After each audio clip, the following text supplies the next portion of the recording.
अभी तक जो माफी हुई है उससे आप संतुष्ट हैं या आप अभी भी आंदोलन करेंगे? क्योंकि कांग्रेस ने क्या कहा है, कांग्रेस ने क्या कहा है, मैं पढ़ के सुनाती हूँ। कांग्रेस ने तो साफ कहा है, महाराष्ट्र की जनता और विपक्ष के घोर विरोध ने आज नरेंद्र मोदी को छत्रपति शिवाजी महाराज से माफी मांगने पर मजबूर कर दिया। ये माफी नहीं, ढोंग है। अगर मोदी वाकई में अपने इस पाप के लिए माफी मांग रहे हैं तो सीएम, डिप्टी सीएम को अपने पद से हटाएं। आपको लगता है कि ये मांग जायज है या अभी तक जो एक्शन हुआ है काफी है? माफी मांग ली, एक्शन ले रहे हैं। देखो पदमजा जी, मैं कह रहा हूं, अगर ठेका दिलाने के अंदर और आपटे को फेवर करने के अंदर कोई दोषी है और सरकार ने उसके नजरअंदाज किया है तो उन लोगों ने इस्तीफा देना चाहिए। लेकिन है ना, हर चीज को लेके कितना खींचना चाहिए, इस पे भी विवेक रखना चाहिए विपक्ष ने, ये मैं बोलूंगा ना। दिलचस्प बात है। प्राइम मिनिस्टर ने तो उनकी किरकिरी बढ़ा दी। तिवारी जी, सुरेंद्र राजपूत जी, किशोर तिवारी थोड़ा बच के चल रहे, कह रहे कि कितना खींचना चाहिए ये भी सोचने वाली बात है।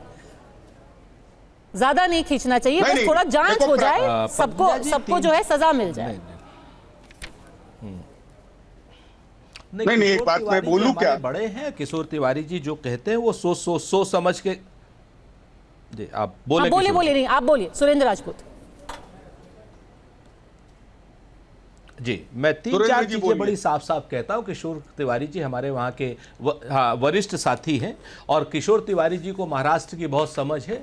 और आज अजय आलोक जी ने सीधे सीधे शिवसेना और एनसीपी, इन सारी पार्टियों को कांग्रेस पार्टी के तलवे चाटने वाली पार्टी बताकर जिस तरीके से मराठा अस्मिता का अपमान किया है, इसकी भी सजा भारतीय जनता पार्टी को और इनके गठबंधन को मिलेगी।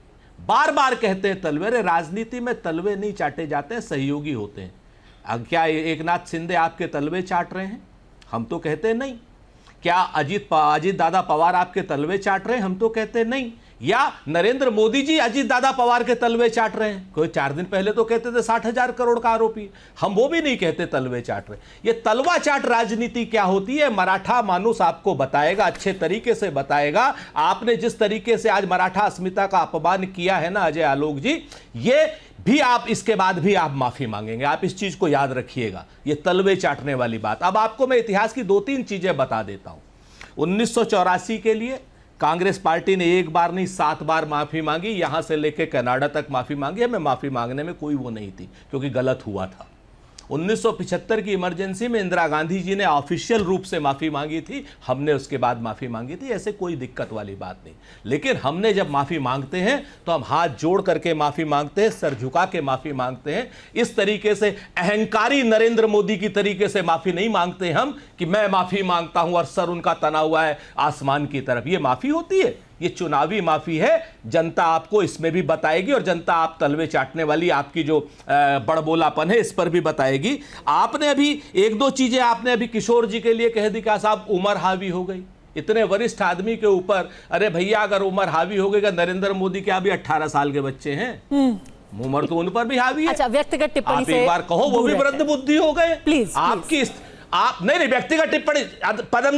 पदमजा आई एम सॉरी, एक चीज मैं आपसे पहली बार आपके साथ डिबेट कर रहा हूं, ये मैंने व्यक्तिगत टिप्पणी नहीं करी है। आपको प्रधानमंत्री का नाम सुनते ही व्यक्तिगत टिप्पणी लग गई। जब किशोर तिवारी के ऊपर वृद्ध की बात कही जा रही थी तब आपने नहीं कहा। क्यों नहीं कहा आपने? गलत है, इससे परहेज कीजिए। मेरा प्रोटेस्ट है। आप अगर उसी वक्त कह देती तो मैं ये बात नहीं कहता। ठीक है, नहीं होनी चाहिए। अगर पहले आप इस चीज को टोक देती अजय आलोक जी को, हुई है, प्लीज इससे दूर रहिए। पर मैं मुद्दे की बात, किशोर तिवारी अगर क्यों किशोर तिवारी जी को आप कह रहे वृद्ध हो गए हैं, प्रधानमंत्री जी 18 साल के बच्चे हैं। व्यक्तिगत टिप्पणी ना करें, ना प्रधानमंत्री पे ना किशोर तिवारी। नहीं, उस समय आपको गलत नजर नहीं आया था क्योंकि किशोर तिवारी का कद छोटा है। नहीं, बिल्कुल नहीं है, मैं तो कह रही हूं किशोर तिवारी हमारे वरिष्ठ साथी हैं, बहुत सम्मानित गेस्ट बोल रहे हैं, पैनल पे बैठे हैं। पर सुरेंद्र राजपूत जी, वापस मुद्दे पर आते हैं। ये किसी एक व्यक्ति के बारे में नहीं है,